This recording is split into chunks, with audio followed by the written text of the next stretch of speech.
नमस्कार साथियों, टेक सरकारी यूट्यूब चैनल पे आप सभी का बहुत बहुत स्वागत है।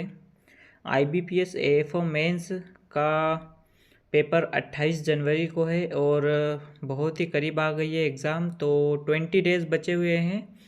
हम देखेंगे कि AFO मेंस के लिए इस बार किस तरीके से स्ट्रेटेजी रखना है, क्योंकि टाइम बहुत कम है और आप सभी को उम्मीद होगी आपका प्रीलिम्स में सिलेक्शन हो जाएगा। ठीक है, तो टाइम कम है और सब्जेक्ट ज़्यादा है, तो हमें स्ट्रेटेजी भी उस हिसाब से बनानी पड़ेगी। किसी सब्जेक्ट को 1 दिन देना है, किसी को 2 दिन देना है, प्रायोरिटी के हिसाब से।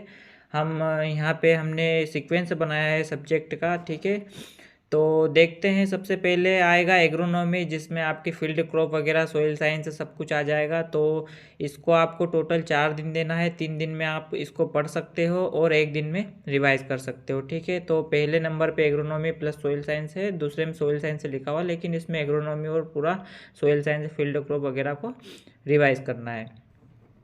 इसके बाद में हॉर्टिकल्चर से बहुत सारे क्वेश्चन पूछे जाते हैं, तो 2 दिन में आप हॉर्टिकल्चर को कर सकते हैं। पहले दिन में पढ़िए, दूसरे दिन रिवाइज करिए, आसानी से हो जाएगा, क्योंकि आपने पहले से तैयारी कर रखी है। आप बड़े से बड़े सब्जेक्ट को 1 से 2 दिन में कंप्लीट कर सकते हो। ठीक है, क्योंकि आप साल भर से एग्रीकल्चर ही पढ़ते आ रहे हो।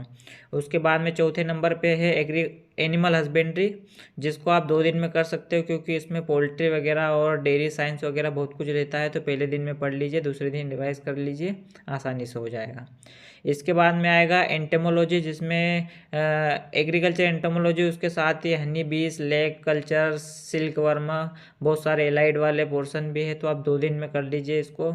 इसके बाद में पैथोलॉजी आता है, 2 दिन में आसानी से हो जाएगा, ज़्यादा बड़ा नहीं है। ठीक है, बड़ा तो है, मेजर सब्जेक्ट है, लेकिन 2 दिन में आसानी से हो जाएगा।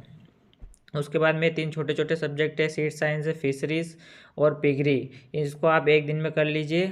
और अगर आप जल्दी कवर कर लेते हो तो आप इसके क्वेश्चन की प्रैक्टिस भी साथ में करते रहिए, क्योंकि आपने क्वेश्चन प्रैक्टिस डेली करते हैं, अभी तक करते भी आए हैं। लेकिन ये स्ट्रेटेजी, इसमें मैं क्वेश्चन प्रैक्टिस को इसलिए शामिल नहीं कर रहा हूँ क्योंकि आप जब सब्जेक्ट कंप्लीट करोगे तो उसके बाद में आपको करना ही है क्वेश्चन प्रैक्टिस। ठीक है, तो उसके बाद में आता है स्कीम्स और सब्सिडी। इसको आप 1 दिन में कर सकते हो, क्योंकि छोटा छोटा सा है, ज़्यादा मटेरियल रहता नहीं है। स्कीम्स में भी और सब्सिडी में भी 1 दिन में आप कर सकते हो। और अगर कहीं से क्वेश्चन अरेंज हो रहे हो तो क्वेश्चन प्रैक्टिस भी करिए इनकी भी।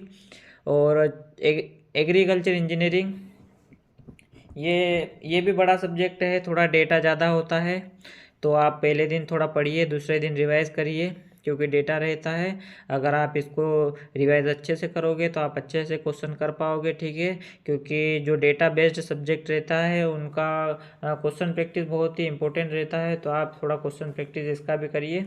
और एक्सटेंशन इकोनॉमिक्स से तो क्वेश्चन नहीं आते, लेकिन फिर भी थोड़ा पढ़ के जाइए। अगर इनको भी 2 दिन दे देते हो, इसके बाद भी आपके रिमेनिंग रहते हैं 2 दिन, तो इसमें या तो चाहो तो आप जो मेजर सब्जेक्ट है उनको रिवाइज कर सकते हो। आपको लगता हो कि थोड़ा कमज़ोर रह गया है सब्जेक्ट, तो आप उनको रिवाइज करिए। या फिर अच्छे से तैयारी हो गई है तो आप क्वेश्चन प्रैक्टिस कर सकते हो इन 2 दिनों में।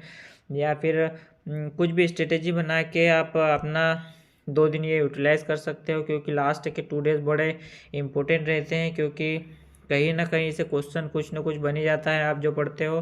तो मेरी मानो तो आप क्वेश्चन प्रैक्टिस कर सकते हो इन लास्ट के 2 दिनों में, और बाकी आप अच्छे से रिवाइज तो कर ही लोगे।